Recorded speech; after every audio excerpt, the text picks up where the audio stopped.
Hey guys, it's me for axis five gamers. তো আজকে আমি আপনাদের এমন একটা সেটিং বলবো যেইটা আপনাদের অনেক কাজে লাগবে। হ্যাঁ, আপনারা যদি ই ফুটবল গেমে বিগিনার বা আপনারা শুরু করেছেন গেম, মানে এখনই গেমটা শুরু করেছেন এবং গেমটা আপনার জন্য একটু হার্ড হয়ে যাচ্ছে, তাহলে এই সেটিংগুলো আপনারা যদি সেট করে নেন তাহলে অনেক ভালো হবে আপনার গেম প্লে। তো আমরা প্রথমে একটা ট্রেনিং ম্যাচ শুরু করি। তো আমরা এখন একটা ট্রেনিং ম্যাচে যাব। তো আমার সেটিং এখন পুরো রিস্টার্ট করছি, আমি যেমন আগের মতো করছি, যেমন গেম ডাউনলোড করলে বা গেম খেলা শুরু করলে যেমন থাকে আর কি।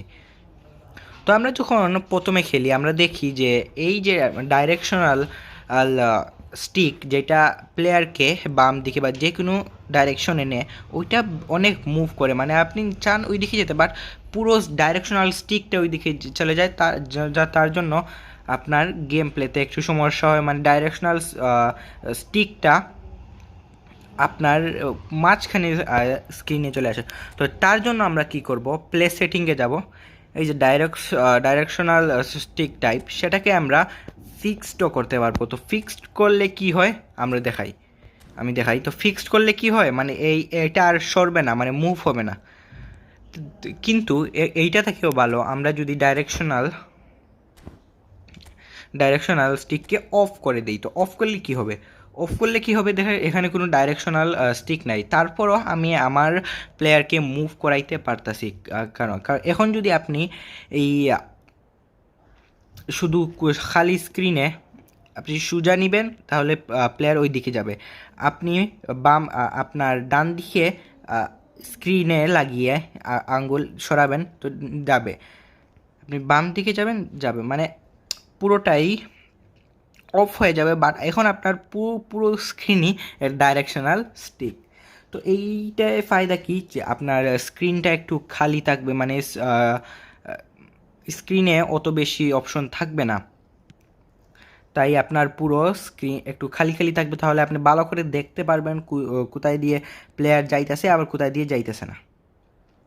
তো পরের সেটিংটা হচ্ছে গাইজ, আমরা যে দেখতে পাই যে আমরা এখন ডিফেন্স করব। তো একটা মিনিট, আমার অপোনেন্ট প্লেয়ারের কাছে বলটা যাক। তো আমরা এইখানে যে ড্যাশ এন কি, এটা প্রেসেস না কি একটা, ওইটাতে মারলে কিন্তু আমরা অত সহজে বল নিতে পারি না। একটা মিনিট, আমি আমার অপোনেন্টকে বলটা দিই। ভাই নো ভাই, এমনি নর্মাল ম্যাচে ভাই নিয়ে নে, এখন নিতে চাইতেছে না। তো এখন যদি আমরা ড্যাশে মেরে যাই, সেটা কিন্তু অত সহজে নিয়ে যাইতে, মানে বলটা আনতে পারতেছে না, দেখছেন অনেক স্পিড দেখতেছেন তো। বাট আমরা যদি এখন ম্যাচ আপ দিয়ে দিই, দেখেন কত সহজে নিয়ে নিল। আরেকবার করি।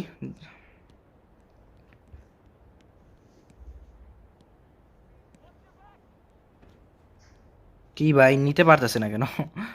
তো দেখেন এখন নিল, দেখেন মেশআপ ধরে যাই যদি, এই তো নিয়ে নিল, অনেক সহজেই নিয়ে নিল এবং আমরা একটা গোল দিতে পারলাম না। যাক, এটা সমস্যা নয়। তো এইটাকে আমরা কি করব, তো প্রথমে আমরা প্লেস সেটিংয়ে যাব।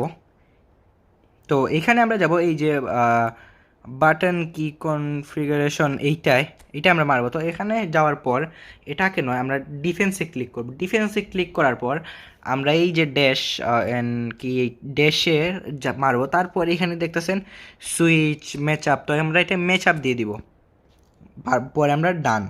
তো এখানে কি হয়েছে, মানে ম্যাশআপের জায়গায় চলে গেল ড্যাশ, আর ড্যাশের জায়গায় চলে আসলো ম্যাশআপ ম্যাচ আপ। তো এইটাতে কি হয়, ম্যাচ আপ আমাদের মানে আঙ্গুলের অনেক পাশে থাকে, তাই আমরা সহজেই ম্যাচ আপ মেরে বলটা নিতে পারবো। আগে যদি থাকতো একটু আঙ্গুলটা উঁচু করা লাগতো, বাট এখন আপনার আঙ্গুলের কাছে ম্যাচ আপ চলে আসলো, তখন আমরা একবারে সহজেই দেখছেন, একবারেই সহজেই বলটা এনে ফেলবো। তো আর হ্যাঁ, ম্যাচ আপ মারার ফায়দা কি, ম্যাচ আপ মারলে কি হয়, আমার যে প্লেয়ার অটোমেটিকলি ওই যে প্লেয়ার কাছে বল আছে ওই প্লেয়ারের কাছে চলে যায়।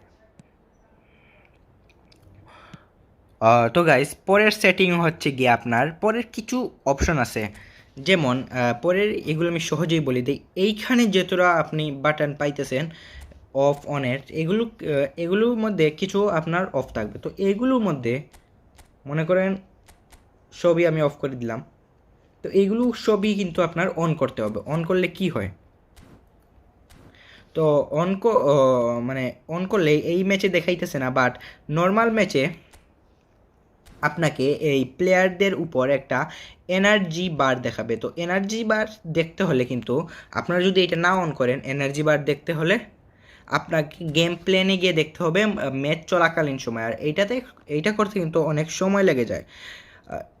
তো তাই এইখানে আপনি মানে ম্যাচও খেলতেছেন, আপনি মনে করলেন এই প্লেয়ার বাই স্পিডে দৌড়াইতে পারতেছে না কেন, তারপর আপনি সোজাসুজি দেখে ফেলবেন যে এটার কি বলে মানে এনার্জি কমে গিয়েছে। তো আপনি সোজাই এইখান থেকে প্লেয়ারটা চেঞ্জ করে ফেলতে পারবেন গেম প্লেনে গিয়ে। তারপর হলো আপনি কিছু সেটিং বলে দিই আপনাদেরকে। এই ডিফেন্ডিং কন্ট্রোল টাইপ, এটা কিন্তু আপনি এই স্ট্যান্ডে রেখে ফেলবেন, তাহলে অনেক সহজ হয়ে যাবে ফর বিগিনার্স। আরে বাটন অপটিমাইজ, তো বাটন অপটিমাইজ কি? বাটন অপটিমাইজ হলো গিয়ে আপনি 100% দেখে ফেলবেন, মানে 100% ক্লিয়ারলি দেখা যাবে আপনার স্ক্রিনে। আমি যদি 40 বা 20-তে দেখা যায়, মানে হালকা দেখা যাবে বাট হালকা হালকা, যেমন আমি 40-তে দিয়ে দিলাম। তো এখন আমরা ম্যাচ চলাকালীন সময় দেখতে পাচ্ছি যে যেই বাটন দিয়ে আমরা শট মারবো ওইগুলো হালকা হয়ে গেছে, মানে একদম হালকা হালকা, একবারে হালকা হালকা দেখা যাইতেছে। তো এটা আমি বলবো, বাট আমার যে আপনি এইটাকে 40-তে বা 20-তে না রেখে 80%-এ রাখলেও হবে। আর গাইজ ডিসপ্লে লোড আপনার লো থাকতে পারে, বা আপনার যদি গ্রাফিক্স ডাউনলোড করা না থাকে মিডিয়ামে, তো আপনাদের এটা ভালো হবে হাই করে রাখা। লো করে রাখলে মানে প্লেয়ারকে একটু জাফসা জাফসা দেখাবে আর কি। তো গাইজ এইভাবেই আমরা আমাদের সেটিং শেষ করতে পারবো। আর হ্যাঁ গাইজ, আপনাদের একটা গেম প্ল্যানের একটা সেটিং বলে দিই। তো গাইজ কোনো সময় তাকে গাইজ, মানে আমার কাছে কিন্তু ভালো ভালো প্লেয়ার আছে, বাট ওইগুলো আমি জানি না যে ওইটা ভালো প্লেয়ার, এরকম প্রথমে অনেক সমস্যা হয়। তার জন্য আমরা কি করব, অটো পিক প্লেয়ার। তো অটো পিক প্লেয়ারে গিয়ে আপনার যদি দেখাই, আপনার যদি গোলকিপার মনে করেন একটা ভালো গোলকিপার আছে, বাট আপনার কাছে এখানে দেখাইতেছে কি, মানে আপনি নিয়ে রাখছেন একটা একটু খারাপ গোলকিপার। তো এটা কিন্তু আমি যেটা সিলেক্ট করছি এটা কিন্তু খারাপ গোলকিপার না। তো আপনি কি করলেন এখানে, মানে এখানে তো অনেক প্লেয়ার থাকে, তো সহজে বের করা যায় না। তো আপনি যদি অটো পিক প্লেয়ারে গিয়ে দেখেন, অটো পিক প্লেয়ার করে দেন, আমার কিন্তু ওই গোলকিপারটা এসে গেলো, বাট আমার কালেকটিভ স্ট্রেংথ একটু কমে গিয়েছে আমি জানি, কারণ আমার কাছে, আপনার কাছে যদি ফুল ভালো প্লেয়ার নেওয়া থাকে তাহলে আপনি এইটা কিন্তু মারলে একটু ভালো প্লেয়ার একটু চলে যায় আর কি। আর হ্যাঁ গাইজ, আপনাদের কীভাবে আপনারা গেমের মধ্যে ক্যাপ্টেন কীভাবে রাখবেন, বা এ আপনার কি বলে পেনাল্টি মারবে, আপনার কর্নার কিক মারবে, তো আপনি এর জন্য চলে যাবেন আপনি ইনম্যাচ রোলে। তো আমি ক্যাপ্টেন স্নাইডারকে দিয়ে রাখছি। আপনাদের কাছে আরও ভালো প্লেয়ার হতে হলে বা আপনাদের ইচ্ছার মতো প্লেয়ার হলে এইখানে গিয়ে দেখবেন। তো এইখানে কি হয়, এইখানে আপনার যে রেড নাম্বার যে দেখাইবে ওইটা কিন্তু একবারে খারাপ ক্যাপ্টেন। এই যে ইয়েলো কালার বা এটা কি কমলা কালার দেখাইলে মানে ওইটা মাঝামাঝি, মানে অত খারাপও না অত ভালোও না। বাট আপনাদের যদি এই কালারটা দেখায়, মানে এটা কি আকাশি কালার মনে হয়, আকাশি কালার দেখায়, তাহলে বুঝবেন এইটা সবচেয়ে ভালো ক্যাপ্টেন। তো গাইজ এভাবেই আপনাদের এই সেটিংগুলো করে নিতে হবে, যে আমি বলেছিলাম রেড কালারের নাম্বার থাকলে এগুলো এই পজিশনে অনেক খারাপ, আবার আকাশি রংটা এই নাম্বারগুলোতে থাকলে এইগুলো পজিশনে সবচেয়ে ভালো।